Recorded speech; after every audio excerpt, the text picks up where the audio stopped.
like lines of power upon which significant sites are built. The simplest example, the most obvious example of a great circle, though, is the equator, because it runs around the center of the Earth. It runs due east-west. Meridians of longitude, which run due north-south through the north and south poles, if you extend it all the way around, those are also great circles because they run through the center of the Earth.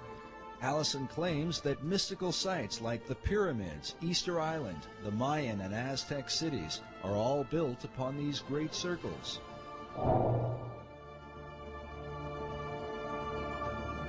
In addition, one of these great circles contains the 5 cities that date back to the era of the American Revolutionary War.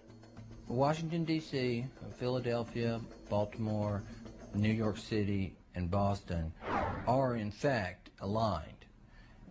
They're fairly close together. The distance from Washington, D.C. to Boston is 400 miles. And as a result of that, you can see the alignment just on a flat map, because the curvature of the Earth is not so much over that distance to distort it. But on a three-dimensional map, it's even clearer. But is this just a curious coincidence, or could there be some hidden meaning behind it? In the 1920s, an Englishman named Alfred Watkins noted a series of straight tracks or lines upon the Earth's surface that seemed to connect the ancient monuments and holy sites around the world. What he found was that in a number of cases, a number of these monuments were aligned in dead straight lines that extended from a few miles to, in some cases, many miles. He coined the term ley lines to describe and to explain these alignments. Watkins believed that there are some type of grid lines that run through the Earth, of lines of energy or magnetism or electromagnetism or some other kind of attraction over the Earth, and that's what he described as ley lines. Watkins believed that the builders of these sites were aware of these lines that ran through the Earth, and that they intentionally built these monuments on these lines. While Watkins' findings were not openly received by all, his views have been most often embraced by members of the esoteric community. In the occult, there's this concept of ley lines, L-E-Y, which are lines of force that some people say are like the acupuncture points of the Earth.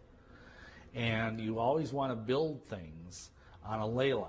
All of the great cathedrals of Europe are built upon these ley lines, which are like currents of power. These currents of power are thought to have magical significance. Some believe they act as portals for spirits to travel to and from the ancient monuments that fall within these alignments. But the question remains, were such power lines important to the builders of early American cities? Were they aligned with a secret purpose in mind?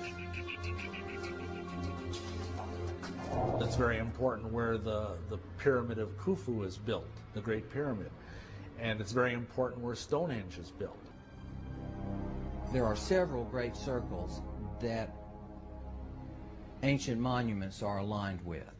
And in some cases, ancient and modern development is aligned with. Extending the alignment from Boston to the northeast towards Europe, the alignment crosses over the Atlantic and crosses into England and crosses over Stonehenge, which of course is one of the more significant monuments, certainly in England and arguably anywhere.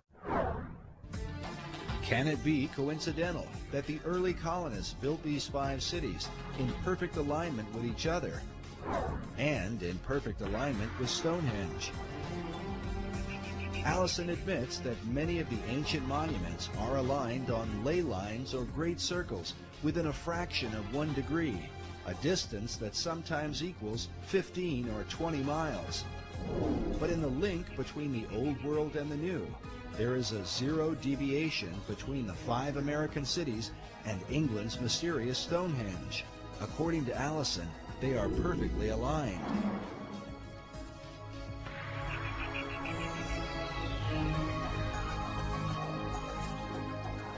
Can such a perfect alignment be unintentional, or the result of some natural attraction of ley lines in the earth?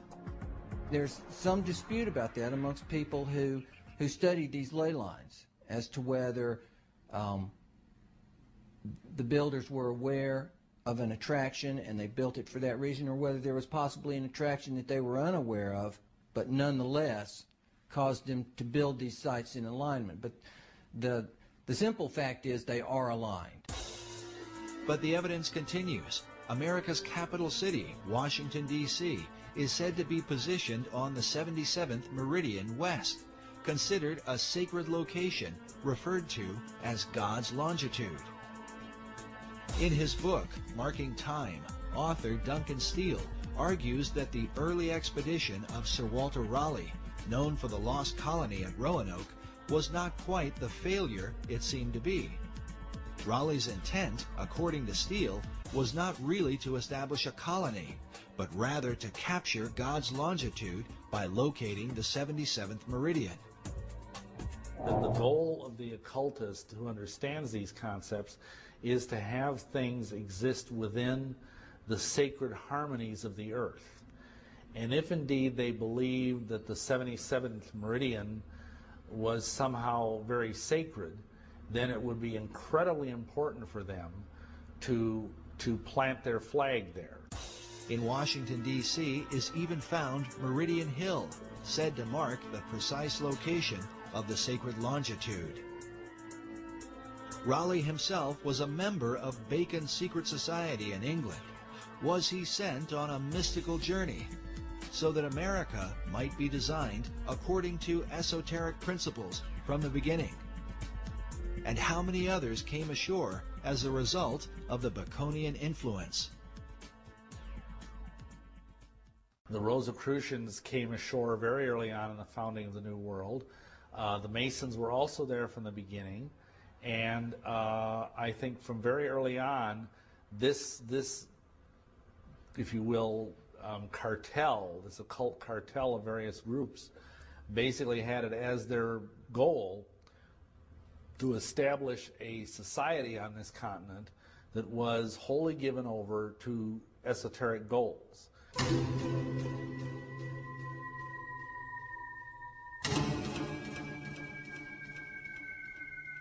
The Rosicrucian Order, with its modern headquarters in San Jose, California, has for centuries been linked to Freemasonry.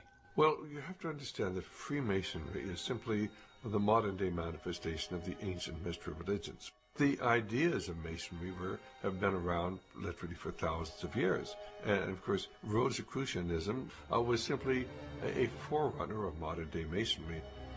The order takes its name from its primary symbol, the rose and cross. Like Masonry, the Rosicrucians traced their religion to the mysteries of ancient Egypt. Their power base in San Jose centers around an Egyptian museum. There are chapters of the Rosicrucians studying every place across America, and one only has to go on the internet, and they actually have websites where they recruit people into the Rosicrucian order. People have no idea that these people are even here.